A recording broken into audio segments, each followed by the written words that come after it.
Dhanbad bar association चुनाव में महासचिव पद के प्रत्याशी जितेंद्र कुमार ने अपना मैनिफेस्टो जारी किया है। इस अवसर पर निवर्तमान कमेटी के अध्यक्ष अमरेंद्र सहाय भी मौजूद थे। जितेंद्र कुमार ने कहा कि उनकी कमेटी ने हमेशा अधिवक्ताओं के हितों को ध्यान में रखकर काम किया है।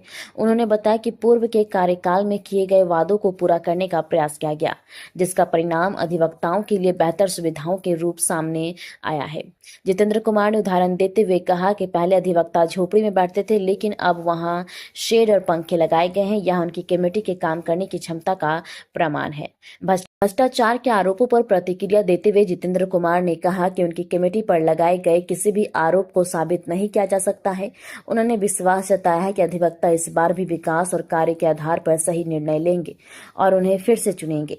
इस मौके पर जितेंद्र कुमार ने अधिवक्ताओं से समर्थन की अपील की है और कहा कि वो अधिवक्ताओं के साथ मिलकर बार एसोसिएशन को और मजबूत बनाने के लिए काम करेंगे।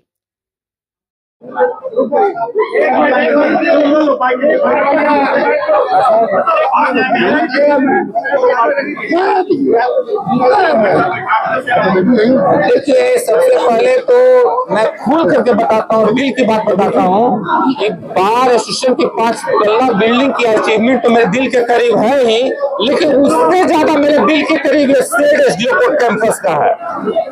मैं खुलेआम बोलता हूँ। मैं यहाँ के अधिवक्ता 15 अगस्त और 26 जनवरी में जब अपने कुटिया को, अपने जो कार्यस्थल था, जब उसको कवाड़ा करते थे ना, तो दिल में खून का, जिसको आंसू बोला जाता है, वो खून का आंसू उनके चेहरे में, उनकी आंखों में मैंने देखा है। उस दर्द को मैं फील करता हूँ। तो सबसे पहले ये वैल्यू जो मेरा था मैनिफेस्टो रिलीज का, कि यहीं पर मैंने 2 कमिटमेंट किया था, एक इलेक्ट्रिफिकेशन का और एक शेड का, प्लास्टिक मुक्त बार का। और मेरा ईश्वर की कृपा रही कि मेरा दोनों कमिटमेंट पूरा रहा। तो मैं जो बोलता हूँ उसकी क्रेडिबिलिटी है।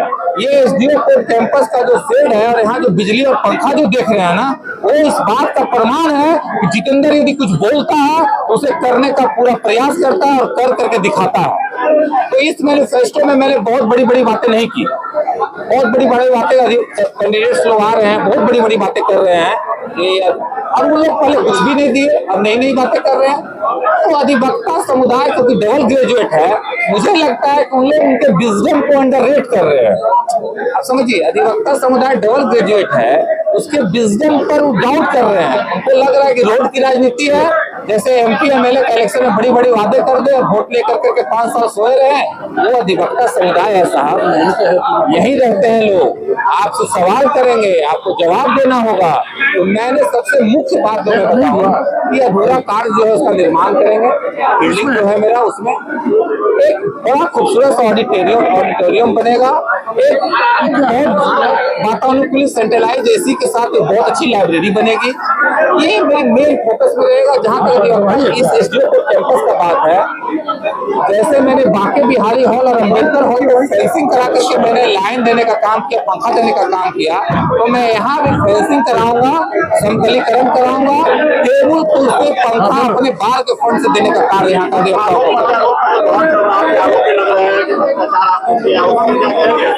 अरे साहब, उनसे आपको पत्रकार महोदय उन्हें पूछना चाहिए ना, भ्रष्टाचार खाली शब्द में कि कहीं कुछ दिखाने के लायक मटेरियल हो उनके पास। एक हम लोग मजा में कहावत होता था ना कि सुपुआ देखे छलनिया के वाला, जिसमें 100 वो छेद है ना, वो दूसरा वाला। अरे पहले अपने देखिए तो सही कि आप पीछे बाहर में थे तो आपका कार्य शैली क्या था, अचीवमेंट क्या था। मेरे प्रैक्टिस पर किसी को डाउट है क्या? धनबाद में जितेंद्र वकील है, यहाँ 500 अधिवक्ता है ना, उनका 5-5 फ्लैट और ग्रेड बिचारा का मैं प्रैक्टिस जूनियर को मैं 3000 रुपये डेली करके भेजता हूँ। अब मेरे प्रैक्टिस का स्टैंडर्ड क्या होगा जोड़ लीजिए आप।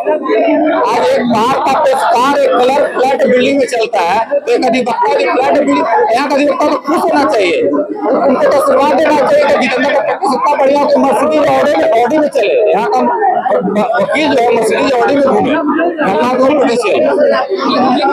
धन्यवाद।